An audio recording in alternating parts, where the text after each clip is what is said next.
If you guys were wondering why you should listen to me, I'm going to go ahead and show you my stats. If you're wondering who's this guy, who's this Jalen guy, and why is he giving us tips, and why should we believe him, these are my stats on the Caldera map. I have just about a 3 KD. I'm almost getting there. I'm almost getting there to a 3 KD. 12th world record in duo quads on Rebirth on Caldera, and 24th in the world with 77 kills, which is the gameplay that I'm going to be showing you guys today. So 3.13 KD in the last 100. Gulag percentage kind of chalked, and not a hacker. At least we know that. But yes, sir. YouTube, what's going on, guys? It's your boy Jalen here with another YouTube video, and today we have the ultimate Caldera guide. Now, in this video, we're going to be going over strategy, things you need to do for high kill solo games and high kill team games. Another thing we're going to go over here is weapon classes, perks that you want to be using, landing locations, and rotations. So first things first, let's start off with landing location. The best landing spots right now are airfield, peak, and fields. Now, and mines, you could throw mines in there. The only thing is it's a little hard to fight up there or down in those little trenches when it's all circular, around, high ground, low ground type of garbage.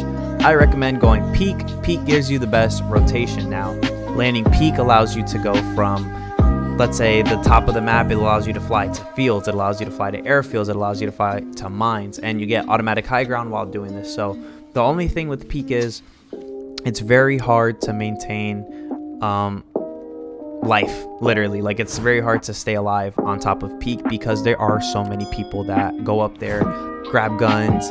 The chance of you grabbing a gun that's actually good is very low. Like, it can be very difficult, but if you do get the gun, and if you are playing the Battle Royale mode with the Modern Warfare weapons and the Cold War weapons, you can grab the heli.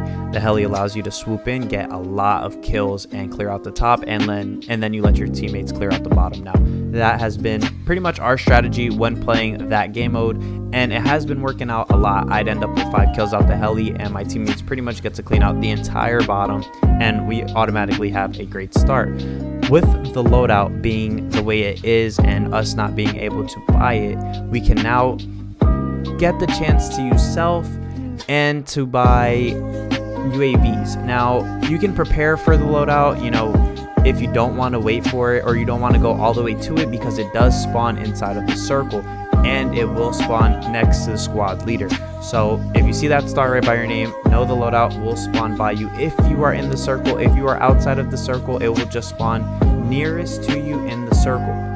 Now, with that being said, if you don't want to buy your own loadout, you can go ahead, buy some UAVs, and buy self-revive. That's what I would recommend the most. You're going to have a lot of money, which is perfect for straight flying at teams, flying at people, and you're allowed to grab whatever you need to grab before grabbing loadout. So you'll have max ammo, you'll have all these things like stuns, grenades, throwing knives, whatever you like to use, you'll have extra of them, and then you grab your loadout.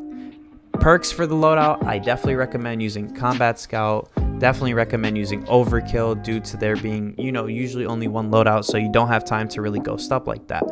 I would recommend using Cold-Blooded as well. Cold-Blooded keeps you away from alerting high alert, and it also keeps you away from pinging on Combat Scout. Now, the reason you're using Combat Scout is for the bushes and the trees. Now, fighting in the bushes and the trees can be used to an advantage, especially if you cannot be seen. If you're prone in the bush and all that nonsense, it makes your fight way easier. Now, if somebody's proning against you in the bush, Combat Scout definitely comes in clutch with pinging them. If they're not using Cold-Blooded, if they are using Cold-Blooded, it will not work.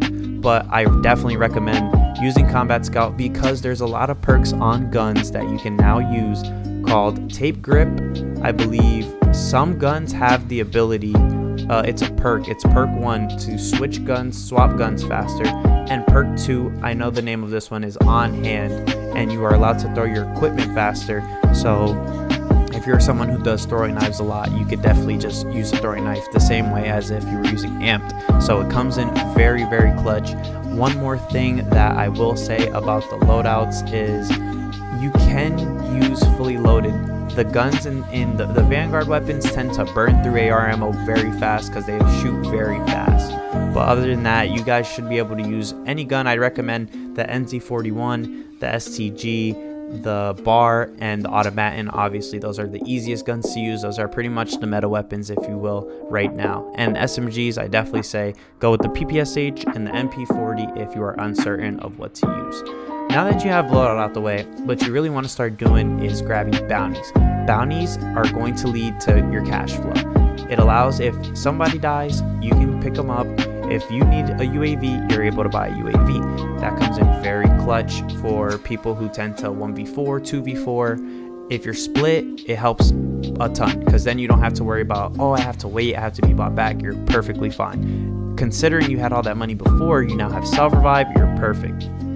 Now, another thing that Vanguard added is the big game bounties. The big game bounties allow you to get a bounty on the person with the highest kills, and when you kill them, it gives you an advanced UAV. So because you have an advanced UAV, you get to see all the ghosted people, you get to see pretty much everyone on the map. No, you do get to see everyone on the map, and this is perfect for rotation, because now you know, hey, 3 teams are at airfield, I'm going from peak to airfield right now. And that's definitely huge, considering they're going to give you the bounty money and the advance. So I definitely recommend you guys do that for high kill games and bounties and all that stuff. So what you're going to need to do now, after you're grabbing your bounties and stuff, if you're playing with a teammate, it's a little different. If you're playing solo quadding and splitting from your team, it's a little different. If you're solo quad, I definitely recommend, a suppressor. A lot of people are using the F8 stabilizer. I recommend using the suppressor. The suppressor keeps you off the radar. It allows you to use lengthen, and it won't ping you on the radar. Now, the F8 stabilizer adds a little bit of damage range, but I personally think the suppressor is the ultimate go here, due to it keeping you off the radar, man. It comes in clutch for teams not knowing where you are. Lastly, with the guns, if you're going to use incendiary rounds on an AR, just note that it takes damage range off of your weapons. So just keep that in mind for all your guns. And subsonic and incendiary rounds definitely take away from your damage range, so keep that in mind. I'd rather you guys use a suppressor, take the -1 in ADS speed, and it works out in total for you guys in all. If you're playing with a teammate now, I recommend letting your teammate bait for you. Now, your teammate you should usually be around vehicles. If you're trying to get high kill games, it revolves around vehicles and being able to rotate as fast as you possibly can. Now, grab a vehicle, grab a Bertha, grab a car, whatever the case may be, and you ride with a teammate. While you're riding with the teammate, you hop out a little early while the teammate engages in a fight that he she can handle. When they do that, you're going to separate from your teammate into a different building and watch their crossing, watch if people are watching them fight inside of that building, and you get free licks all the time. I promise you guys, this is one of the best tricks. Sometimes if you hop out the car early and the guy's driving around, the person you're playing with is driving around in circles and they're all shooting at the car, you get free 4 kills. So you definitely want to keep that in mind. Now, when you're talking about positioning, you definitely always want the high ground. The high ground is it's much easier to shoot down than it is to shoot up, for sure. And then you have more cover, and if you over peak, you have cover to get back up and get res before people can come to you. So I definitely recommend, if you're fighting these fights, try to always stay on top of high ground. If you're struggling with positioning, always use the car to make sure you have high ground and rotate off of high ground if necessary to wipe the team. In terms of positioning as well, if you're playing the end game and you definitely need some quick kills, for your end game, you definitely want to hold people. Now, holding is when you look at the gas, you sit inside of the circle, and you wait for everyone outside of the gas to come in. When you do this, these are free 6-7 kills possibly that you could get just from people rotating outside of the circle, and next thing you know, you're on 25 instead when you were just at 18. So these are just some tips and tricks that I can give you guys right now. There's so many more. If you guys want another video like this, let me know. If the video helps you out, give it a thumbs up. If you're new, subscribe for more banger content. Other than that, I'll catch you guys in the next video. Peace.